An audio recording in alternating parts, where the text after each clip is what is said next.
Mesdames, Messieurs, cher jury, ce soir je passe en dernier. Dernier concours, un dernier discours.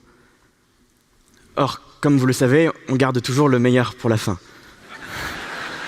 Et ouais.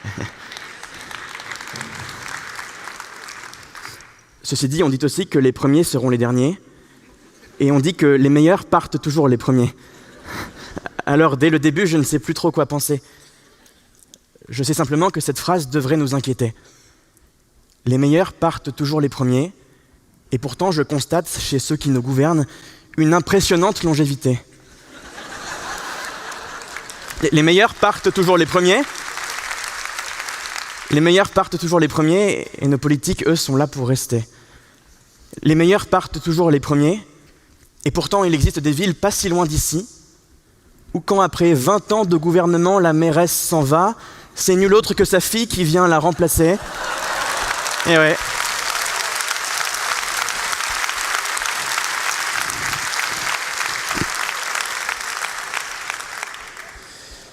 Mais vous l'aurez compris, chère élite politique d'Aix-en-Provence, vous les fameux nantis du premier rang, dans cet épisode final, dans cet épilogue, ce soir, je serai un peu votre proctologue.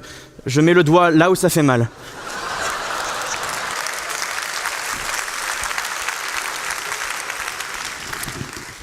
Toujours est-il qu'une question demeure cruciale.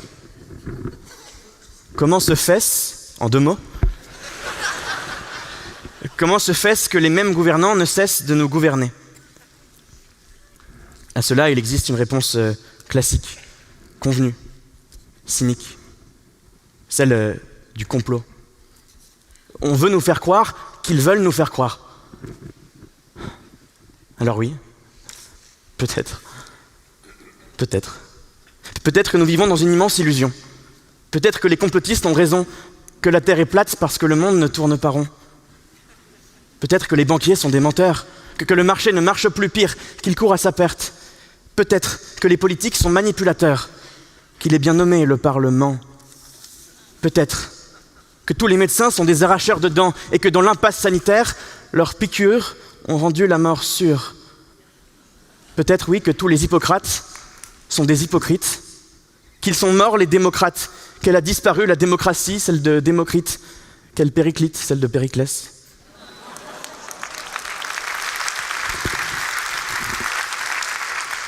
J'ai fait mieux que toi, Habile. Habile.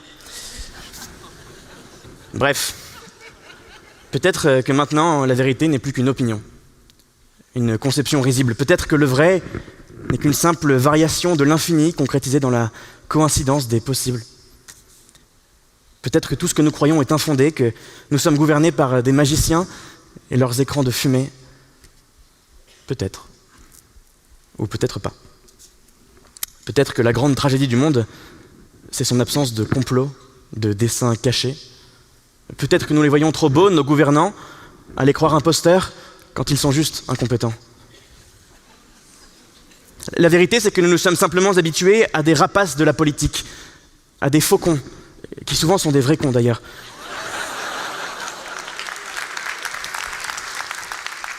Mais en politique, comme ailleurs, il existe 1000 autres manières. Gouverner, ce n'est pas faire croire. Gouverner, c'est faire. Sans se laisser faire. Et faire, ça ne se résume pas à asséner des réformes dernier cri, face auxquelles le peuple n'a pas le dernier mot. Non. Faire, ce n'est pas être un sans-cœur qui se moque sans cesse des sans-dents, qui méprise les sans-culottes et leurs descendants. Faire, ce n'est pas être un rhéteur, un tribun pour tous, avec lequel on finit tous, contraints.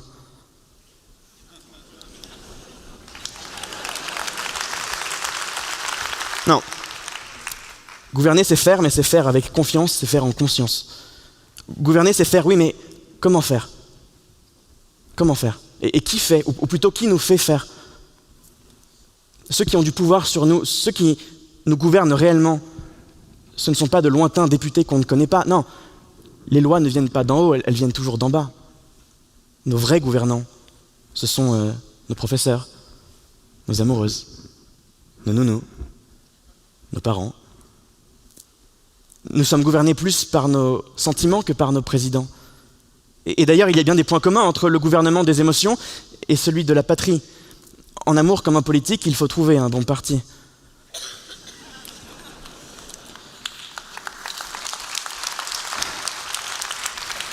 En amour comme en politique, il y a toujours le temps de la passion, puis celui de la crise et celui des crispations.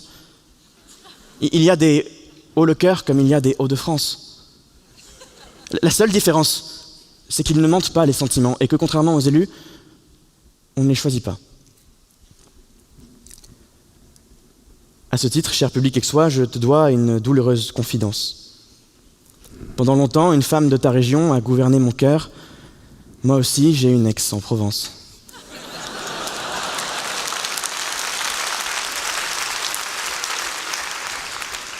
Qui, si elle m'écoute ce soir, doit peut-être craindre les secondes à venir.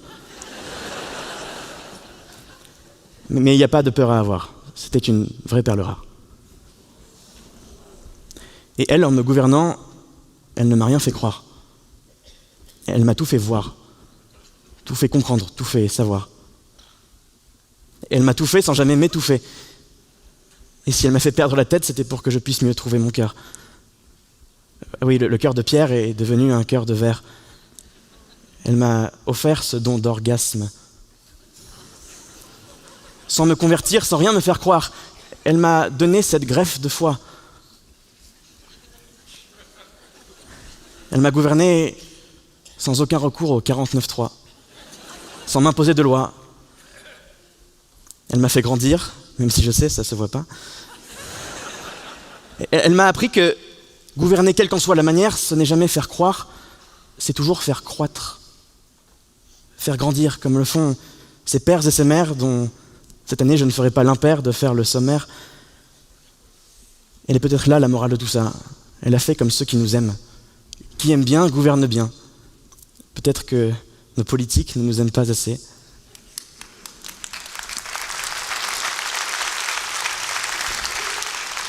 Quoique, même s'ils nous aimaient, on a beau aimer, l'amour est un cycle. Et comme tout mandat, il peut s'arrêter à chaque élection. Je l'ai appris à mes dépens, le cœur connaît les mêmes soulèvements que les populations. L'amour vit comme un cycle démocratique, et un cycle, ça s'arrête. Pour mieux recommencer, certes, différemment, avec d'autres gens, d'autres dirigeants, plus diligents. Mais ça s'arrête. Et quand l'amour s'arrête, quand il met les voiles, l'amour est amer, et la mer, justement, c'est là qu'il faut un gouvernail. Je sais, la blague est un peu bateau. Tout ça pour dire qu'à la fin des fins, on a beau être gouverné par un président, on a beau être entouré temporairement. Au bout du compte, nous sommes les seuls capitaines. Nous sommes nos propres gouvernants. Et quand le vent de l'existence nous porte dans le mauvais sens, comment est-ce qu'on gouverne seul?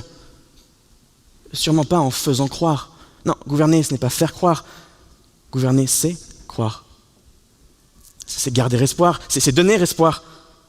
Parce que quand le monde contre nous conspire, quand la vie chaque jour empire, c'est toujours avec l'espoir que l'on respire.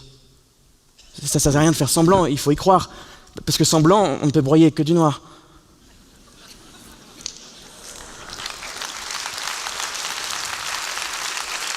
Il nous faut cette croyance intime, intimiste. Ce n'est pas pour rien que les bateaux que l'on gouverne seuls s'appellent des optimistes.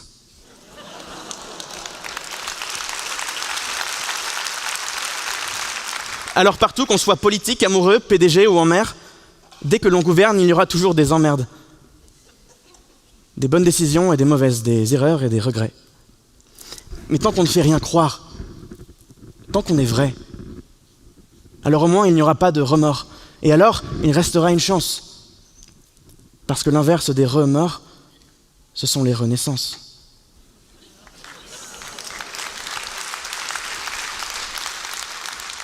En parlant de naissance, puisque j'ai commencé par la fin, je conclurai par le début.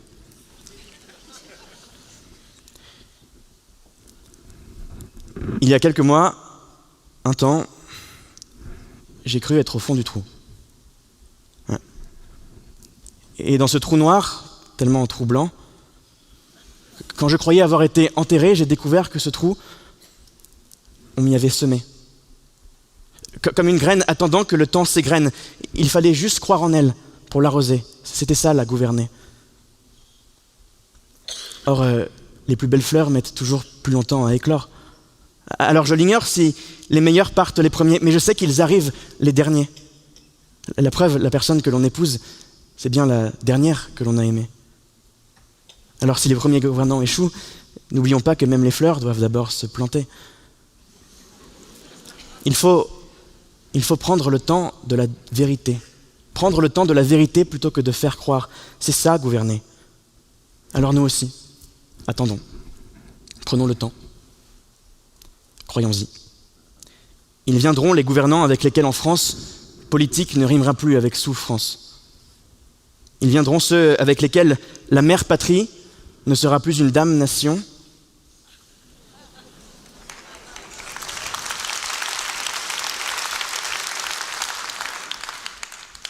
Ils reviendront, les papillons dans le ventre, même s'ils seront chenilles d'abord.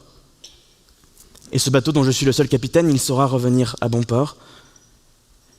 Car pour votre gouverne, si le seul dépositaire de mon destin, c'est moi, si vous êtes les seuls dirigeants de vos vies, la bonne nouvelle dans tout ça, c'est qu'aussi mauvais soient nos politiques, nos gouvernants de tous les types, si l'enfer c'est les autres autour de vous,